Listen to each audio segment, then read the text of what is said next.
ರಾಯರನ್ನು ನೆನೆದಾಗ ಸೋಲೇ ಇಲ್ಲ, ರಾಘವೇಂದ್ರ ಎಂದಾಗ ಭಯವೂ ಇಲ್ಲ.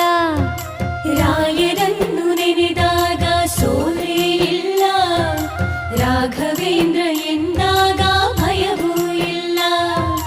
ತಾಯಿಯ ಮಮತೆ ತೋರು ಗುರುವು ಇವರು, ತಾಯಿಯ ಮಮತೆ ತೋರು ಗುರುವು ಇವರು, ಬದುಕಲ್ಲಿ ನೆರಳಾಗೋ ತಂದೆ ಇವರು, ಬದುಕಲ್ಲಿ ನೆರಳಾಗೋ ತಂದೆ ಇವರು.